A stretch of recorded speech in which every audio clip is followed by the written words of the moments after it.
Hey, welcome back to the channel. This is part one of a two-part film study on the infighting in the tank versus Cruz fight. There's a 3-minute video about the fundamentals of balance I linked in the description. I recommend watching that first if you aren't familiar with the concepts of center of gravity and base of support, as I'll be referring to those often. Most of the infighting in this fight was clinching. As a result, most of this film study is about wrestling for position in the clinch and using the clinch for ring generalship. We'll look at the tactics each fighter used, loosely categorized by when they occurred: entering the clinch, during the clinch, and exiting the clinch. But first, let's start by looking at the handful of exchanges on the inside where punches were thrown. These exchanges had good infighting from both guys. They both used infighting techniques to control the other's body while setting up punches, creating openings while preventing the other from doing so. In this first clip, Tank displays a good infighting tactic, punching while the opponent is exiting infighting range. What makes this so effective is that if you can anticipate when they start stepping back or set it up like Tank does here, you can catch them with one foot off the ground, and they often won't see the punch coming because they didn't have your gloves in their field of vision while on the inside. And a couple of right uppercuts on the inside. You're right, Abner. Tank pulls his torso back just enough to make space to bring his head over and load his weight onto his back foot. His planted back foot gives him the leverage to push Cruz back, and he throws an uppercut as soon as he's made space for it.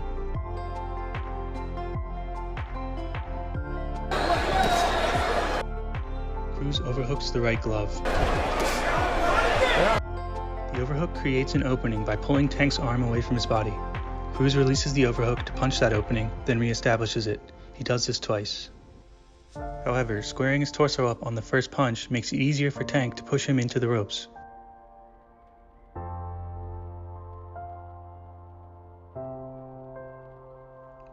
Tank applies head pressure into Cruz's chest and steps both feet back to create space for a left shovel hook, while his right overhook and head pressure keep Cruz in place. He steps in to smother after.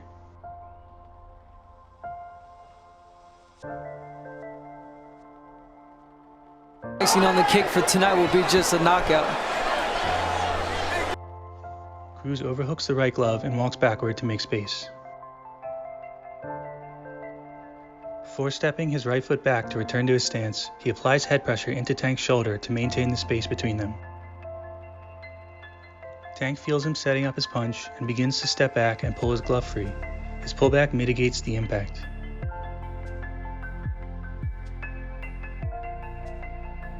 Body right hook to the body by Davis. Cruz gets a deep left underhook, so Tank raises his right arm up over Cruz's shoulder, then down for the inside arm position. As his arm comes down, he also steps his lead foot out. These two positional adjustments create the punching lane for the rear uppercut.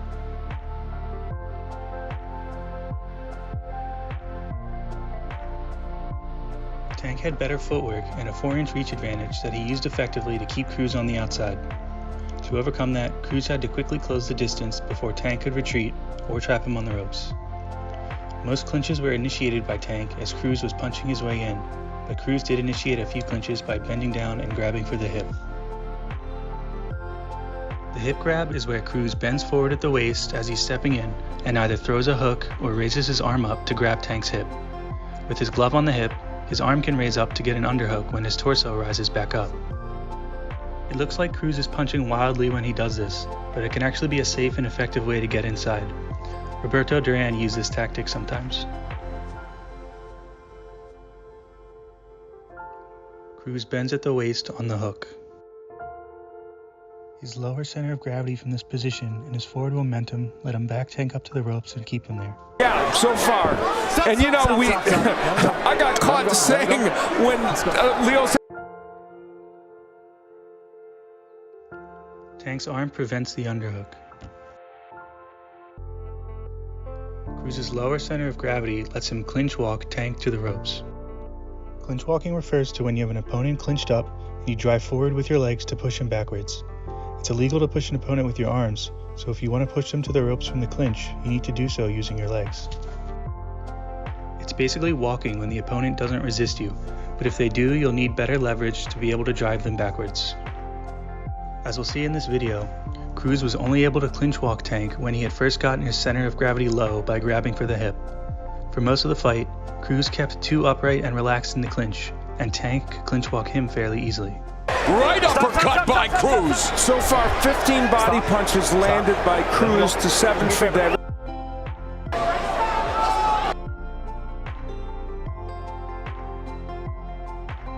Left scores for Davis. 37.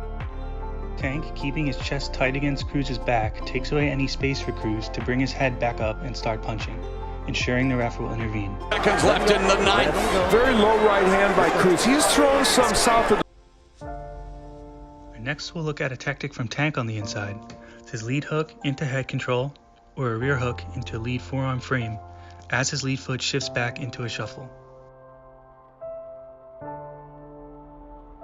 Cruz gets outside foot position as Tank gets head control after his lead hook. This head control lets Tank use Cruz's body for the front half of his base that is currently provided by his lead leg, letting him pull his lead leg back to a squared stance.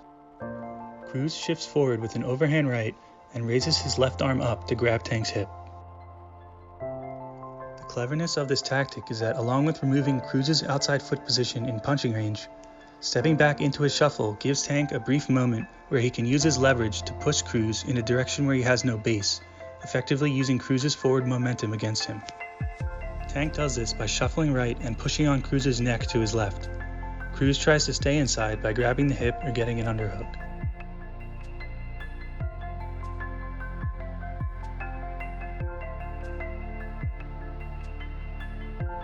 Cruz, not a jab. In this instance, Tank threw a rear hook as Cruz stepped for outside foot position, so he more naturally moves to his left after shifting back into a shuffle. He extends his right forearm to frame on Cruz's neck and shuffles left. Cruz shifts forward to freeze him in place with 2 looping right hooks.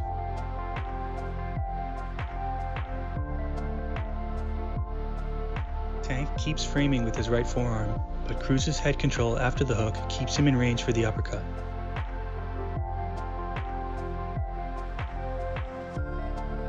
Tank throws a lead hook and gets head control while simultaneously shifting back to a shuffle. Cruz tries to grab the hip after a rear hook. Tank attempts to push Cruz left but is stopped by the ropes, so he clinches.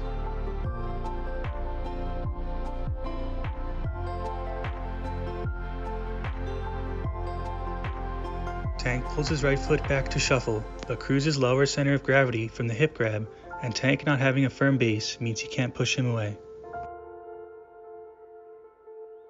Uppercuts. They wrestle again at the ropes. Let him go.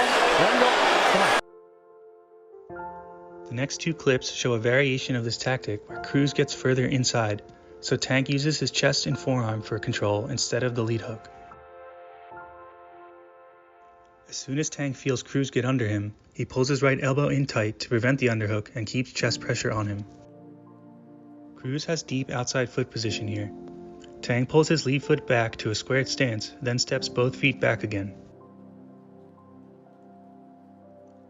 Having made space at the hips and prevented Cruz's left underhook, Tank steps his left foot back. This makes space to push Cruz across his body, and Cruz's forward momentum carries him into the ropes.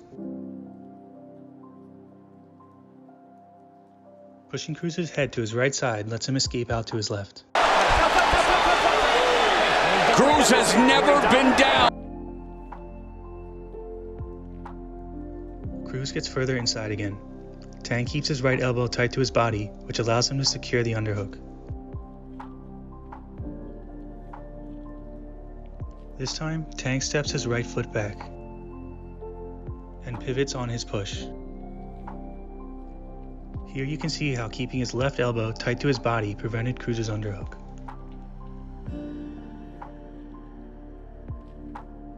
Tank's main tactic for entering the clinch was to bend at the waist when Cruz was coming in. The technique for the waist bend is different from the inside slip. On the inside slip, which is just another name for the orthodox slip right or the southpaw slip left, your head doesn't move past your rear foot, because if it did, you would move your center of gravity past your base. On the waist bend, your head does lean past your rear foot. The reason you can stay balanced while doing so is because your hips scoot back at the same time, keeping most of your body weight and therefore your center of gravity within your base. This is also true for the forward waist bend, which leans forward past the lead foot. We saw this during Cruz's hip grab and Tank does it too sometimes when squared up on the ropes. It's also why the lead hand naturally drops down to the lead hip and the rear hand drops to chest level. Those hand positions keep the weight of your arms within your base. There were two variations to this technique based on whether Tank also wanted to close the distance or increase the distance as Cruz was coming in. To close the distance, his lead foot would step forward as he bent down. This widened his base and helped him get lower without having to bend at the waist as much. Getting closer let him smother Cruz as soon as he got inside.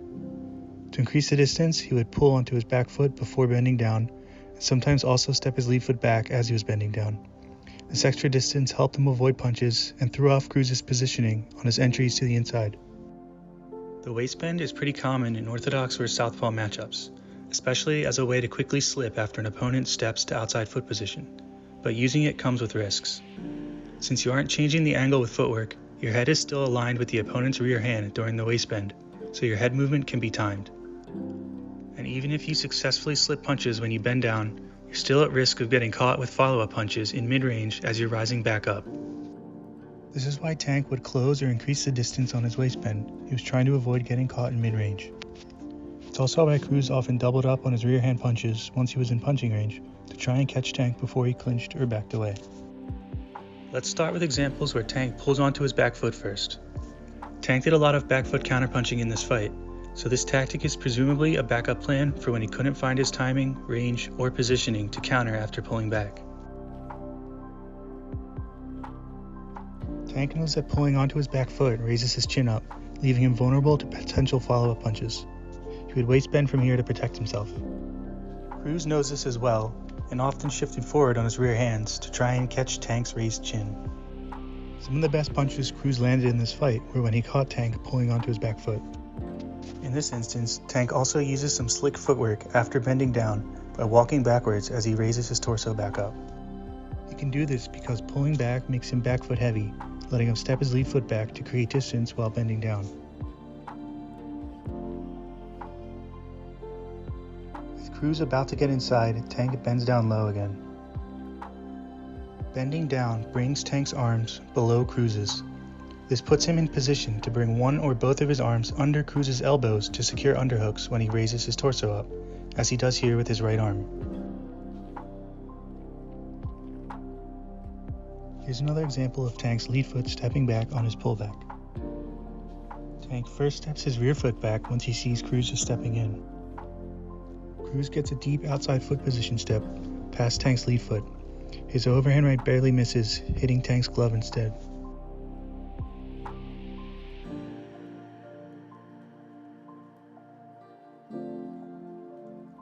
Here's another angle that shows how bending low puts Tank's right arm in position for the underhook. A major benefit of bending at the waist as Cruz was coming in is that it gets Tank's center of gravity lower than Cruz's right when they clinch up. This lets Tank immediately start wrestling from a position of better leverage.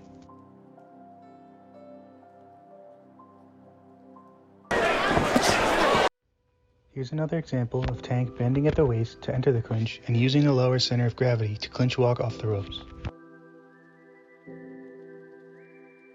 Uppercut, tagging Cruz on the jaw, shoulder strike in the clinch for good measure. Tank pulls back, then bends down.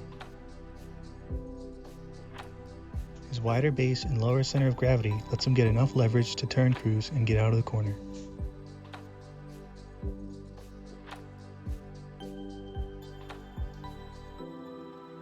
Another way Tank made use of the waist bend was to use the leverage his lower center of gravity gave him to push Cruz backwards.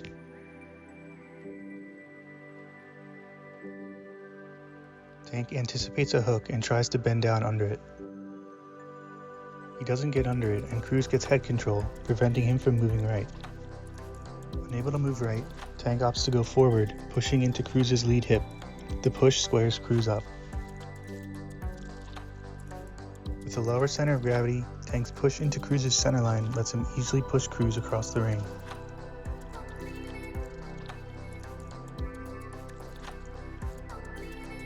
Cruz squaring up makes the push easier.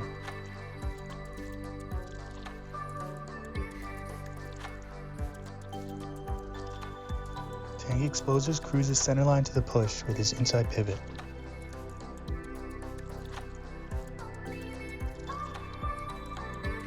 Tank slips in and steps into inside foot position. Cruz's center of gravity is too high from standing upright, and his base is small with only his lead foot planted. Tank's push lifts him off the ground. As Davis exited.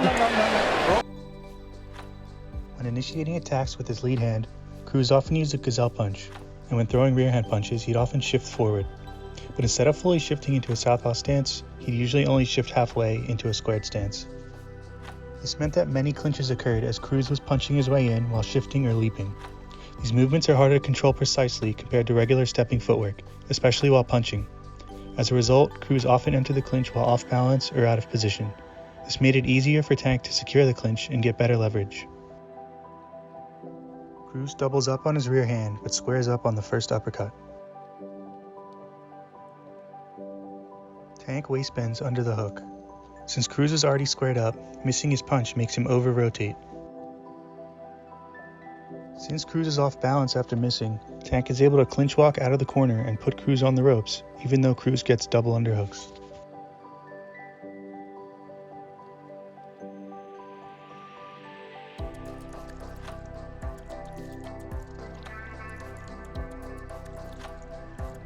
This is good pressure by Cruz to roll right after his gazelle lead hook, then throw the rear hook while he's rolling.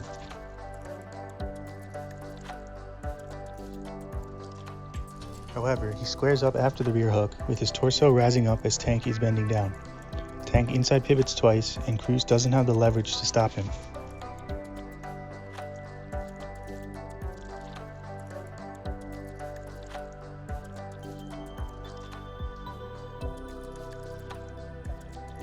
Cruz overcommits on the overhand right, throwing off his balance for the shift. While Cruz is recovering his balance, Tank's lower center of gravity lets him immediately clinch walk him back to the ropes. It's bending the rules a little, but he'll do it. I think a mentor of his may have done the same. Yeah, there was a lot of bobbing and punching from Lou. Cruz's shift leaves him out of position. Oh, and the jab and the right uppercut as Davis was leaning forward by Cruz. Pull back. Cruz is looking to bump into Tank with his right shoulder when he shifts forward after his overhand right, but his shoulder doesn't make contact because Tank steps back. By shifting his right foot too far forward just a few inches, Cruz's center of gravity ends up behind his base. Tank attacks as he steps back to recover his balance.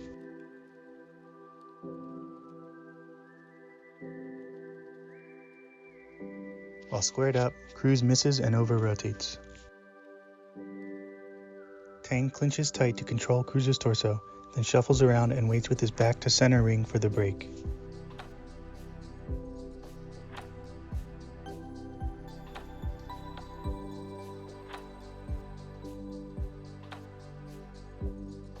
Cruz's overhand right sails over Tank and returns to his body, letting him get an underhook that prevents Tank from pivoting around him. While the underhook prevents the inside pivot, Cruz's stance doesn't provide enough leverage to stop Tank's clinch walk. There are fewer examples of this since Cruz committed less on his lead hand punches, as they were mainly thrown in order to set up his rear hand. Tank is shuffling right and anticipates that Cruz will try to attack his shuffle and cut him off. He pivots into his stance as Cruz enters his range. Cruz throws a gazelle lead body hook as Tank bends down.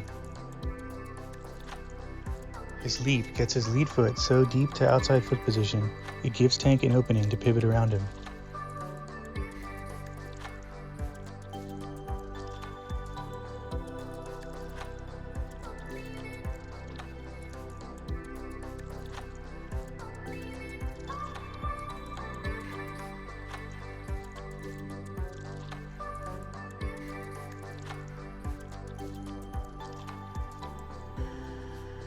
Cruz can't control his forward momentum after the gazelle lead body hook misses.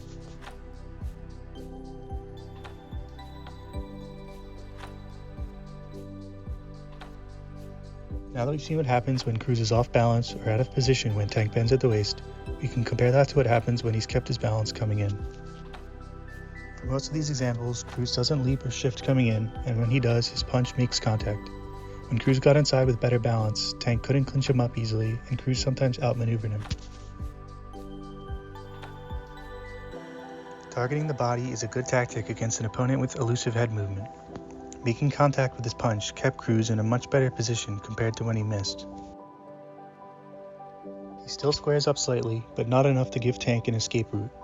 Less now. Good body work again. That one may have strayed low.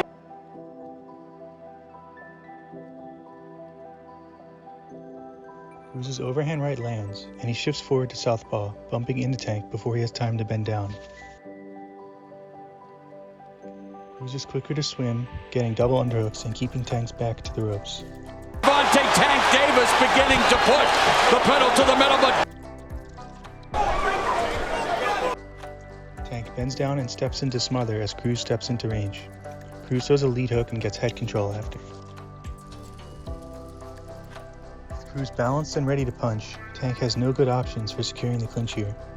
He pulls back and pivots to make space as Cruz doubles up on his rear hand.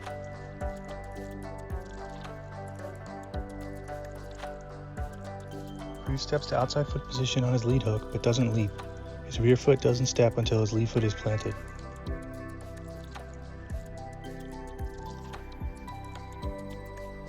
He leaps on this lead hook and misses, but is able to keep his balance and land in a good position. Stepping into range on his previous punches decreased the distance he has to leap, making it easier to control. His lead foot positioning is also likely intentional, in order to trap Tank in the corner with his lead leg.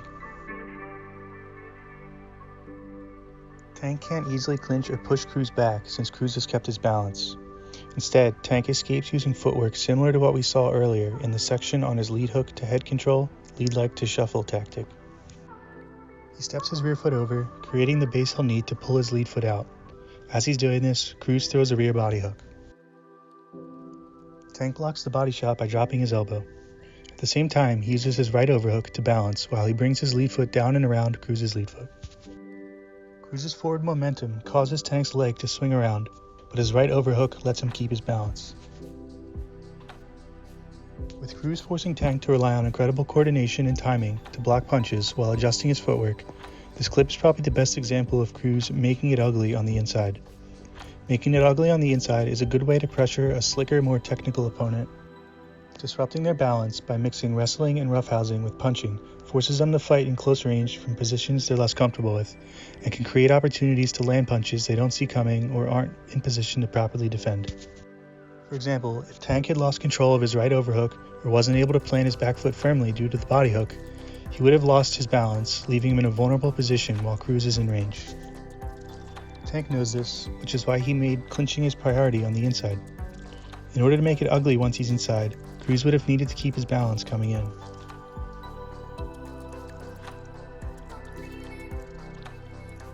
Given how often Tank would bend at the waist, it's not surprising that Cruz was able to time it a few times. He was only able to do so when he had first gotten into range without losing his balance. The only times he did that was when he either punched his way in with his lead hand or stepped in without punching. This is because Cruz was overcommitting on his overhand rights, and because Tank was pulling back to avoid the first punch he threw while coming in. When punching his way in with his lead hand got Tank to pull back, Cruz could time the waist bend after with his rear hand if he had kept his balance up to that point. Cruz remains balanced enough after his slip jab to aim his next punch.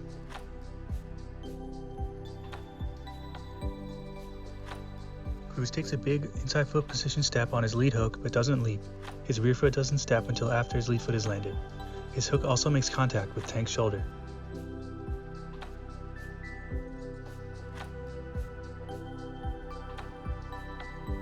Since Cruz didn't square up, Tank couldn't overhook his right arm.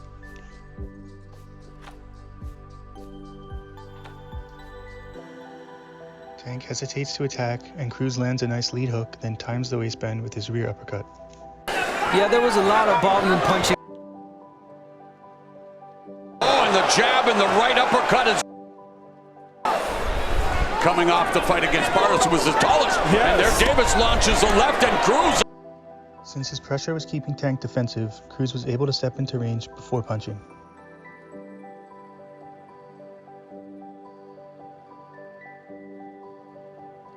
The reason I made this the final clip before we move on is because it's a good example of Cruz applying pressure with Tank on the ropes. It shows how his balance and infighting could be helped by good ring generalship. Without having to shift or leap to get in, he has a better chance of landing punches and fighting more on the inside before Tank can clinch him out. But walking Tank down from center ring did not have to be the only way Cruz displayed ring generalship. Another option is to use the clinch for ring generalship by keeping Tank's back pinned against the ropes. If he had kept Tank on the ropes in the clinch, then after the break they would have started with Tank still near the ropes, where Cruz was having success applying pressure and landing punches, as this clip showed. More time spent with Tank near the ropes would have also meant less time spent getting hit while trying to get Tank out of center ring over and over again. Given how close some rounds were, it's possible that a better clinch game from Cruz could have won him the fight. By helping him set up more offense and avoid taking as many punches in center ring, he could have potentially tilted some close rounds in his favor. This is a context to keep in mind for the rest of this film study, since we'll see many examples where Cruz had Tank clinched up on the ropes, but makes mistakes that allow Tank to get off the ropes and back to center ring. Alright, so that brings us to the end of part 1, and in part 2 we'll look at the tactics Tank used to control Cruz during the clinch, as well as how each fighter exited the clinch.